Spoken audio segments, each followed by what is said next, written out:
Without further ado, I want to switch gears and go to what will become one of my most favorite things to do, and that is the memeing of Jen Psaki, our press secretary.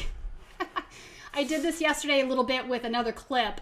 So Jen Psaki is an ex-lobbyist. I don't know if folks know that.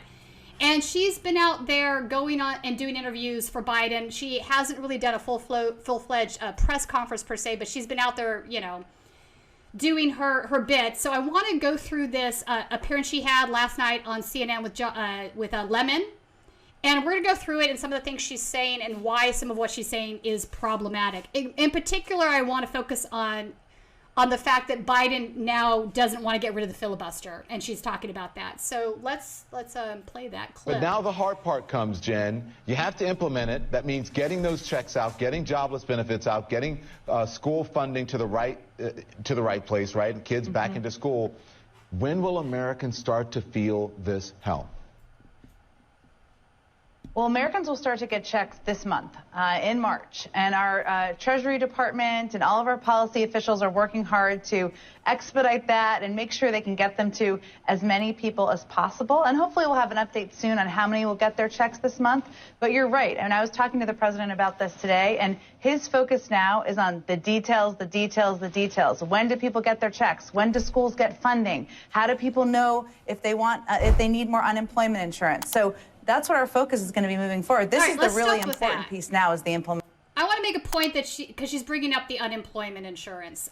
So if you've been following this bill and what's happened, there in the original House bill that was sent to the Senate, the unemployment insurance was at $400.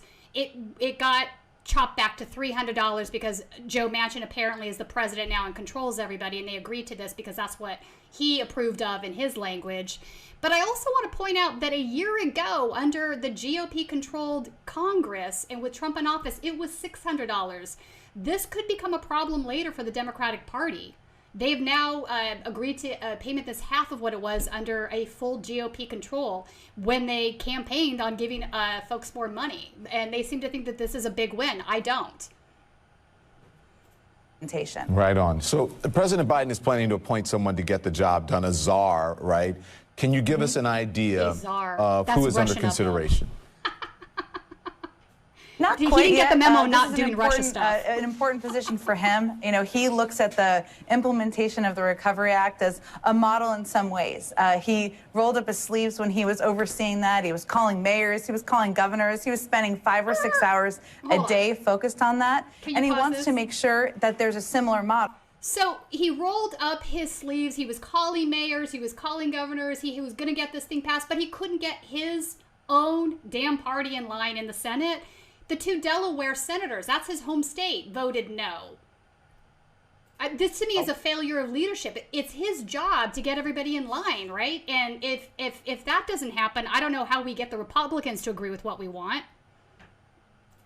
Or somebody can pull all the levers of government to implement it, but we don't have a name yet. Hopefully we will soon. This is such an important part of getting the money out and the relief out to the American people. All right, CNN, listen, we have some polling. Let's talk about how people are feeling about this new polling. And it's fascinating because larger tax credits, there's money for return to the classroom.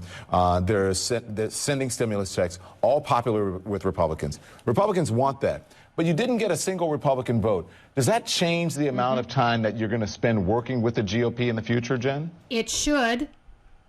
Well, look, the president's an optimist. He believes he was in the Senate for 36 years, and he believes there's still a path forward to work with Republicans. So the door to the Oval Office is open. He wants to do things like infrastructure, immigration, issues like that. There has historically been support from both sides of the aisle. But he didn't delay on this one, Don. As you know, he was supportive of moving forward with reconciliation, a very Washington term, but a way that meant that it didn't require more than 50 votes. And that's how we're getting this relief out to the American people as quickly as we can. So he's not going to be pulled around. All right, I feel we need to point 2 things out. Number one, not a single Republican, after the bill left the Senate, went back to the House, not a single Republican signed on to this, not a single one. And in fact, we had the one Democrat from Maine that also didn't sign on to it in the House. But his beef was a legitimate one. His complaint was that there was no longer a $15 minimum wage as part of the bill.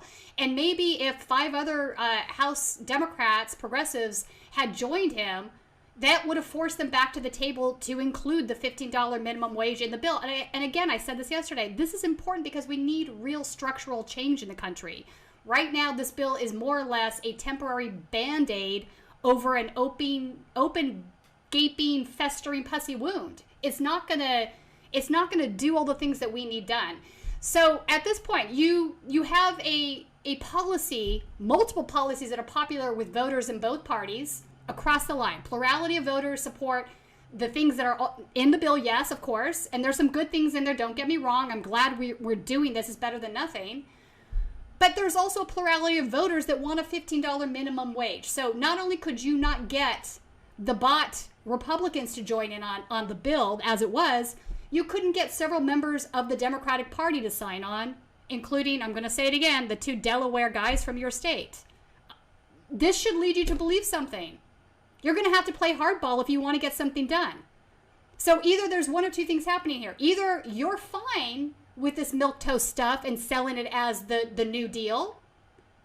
Maybe that's what you want, or you're just weak. I don't know what it is. His focus is on delivering, but he still wants to work with Democrats and Republicans. He thinks there's an opportunity to continue to do that. All right, but listen, let's realistically here. How are you going to get we haven't done that yet. Republicans How are we continuing on board for any other legislation? I mean, who can you go to work with? Because even the people who you engage with and met with, they didn't come on board. 0 Republicans, yes. Jen. Thank you. You're totally right, Don. And you were talking a little bit earlier in your show about that. And we also have seen polling.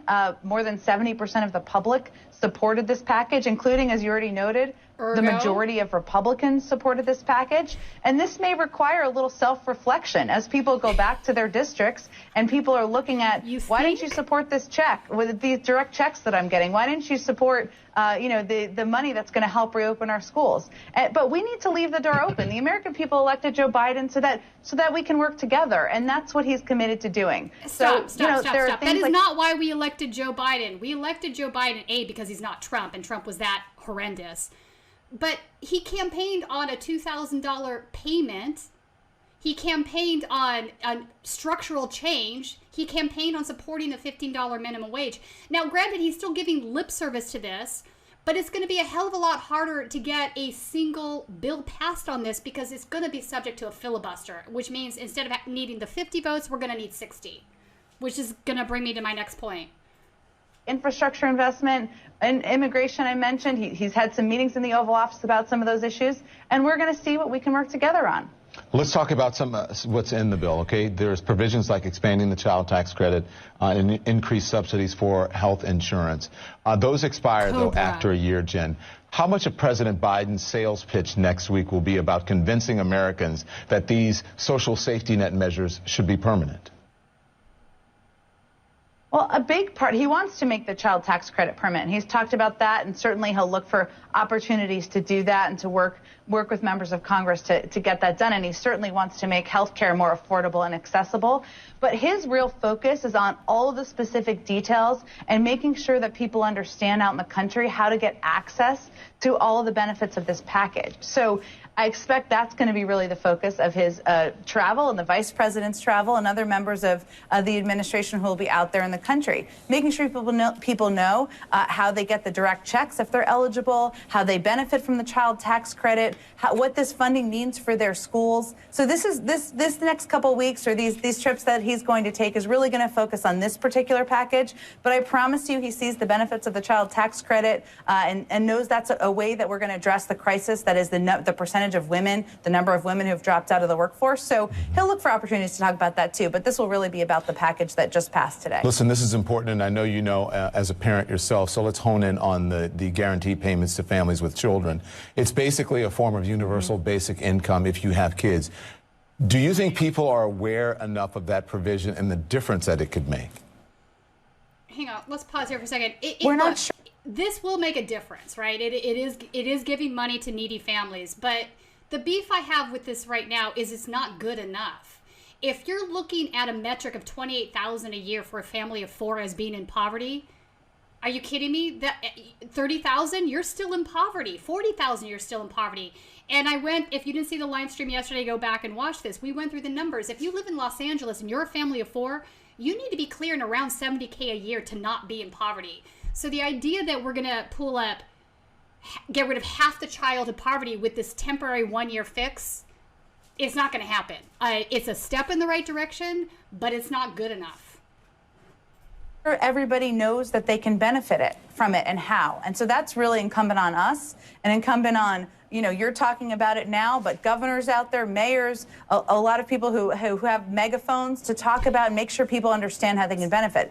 Because look, Don, if you're a family of 4 and you're making $100,000 a year as a family, you'll get $5,600 in direct checks, right? And then you'll also get an additional $3,000 from the child tax credit. That's pretty impactful at a time where 10 million people are out of work and people are still trying to make ends meet. And that's really what this package is for. Most people won't have to do anything because if they filed their taxes in 2019, then that will be the basis. Or if they're filing it for 2020, that will be the basis. But we want to make sure people understand how they're benefiting. Yes, this is much needed help. It is help, but it's, again, I'm going to say this again, it's not good enough. You know, most countries have been getting UBI payments from 80% or more of their paychecks through this entire COVID crisis. The United States is the only industrialized nation that hasn't been doing this. And now we're looking at a situation where the rent moratorium is going to cease, and some folks have, what, $10,000, $12,000 due in back rent? Where are they supposed to get that money? They haven't been working. $1,400, it's not going to be good enough. It's an impending problem that's facing us, and we need to do something more to address it. And also how this is going to help them get through this really difficult period of time. Yeah, 2 important things that, and it's going to be tricky for you, the filibuster and voting rights. And if you don't get one, it could affect the other. So the #1 agenda item, obviously, was COVID relief. Now you need to get the voting rights through. But in order to do that, you've got to get past the filibuster. Stacey Abrams is proposing voting rights legislation that it should be an exception to the 60-vote rule, just like judicial and cabinet appointees, Jen, or appointments.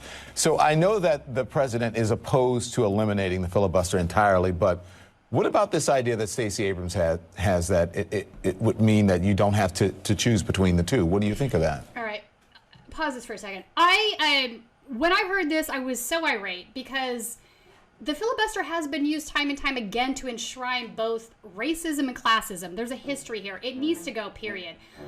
His first question was more on point. We need to get rid of the filibuster. We shouldn't just make exceptions to the rule. It needs to go. Hope you enjoyed that last video. Hop on over to statuscoup.com where you can sign up for our email list and become a member for as low as $5 to $10 a month. Membership is how we grow. That's statuscoup.com/join. And remember, join our email list so we can grow the revolution with you.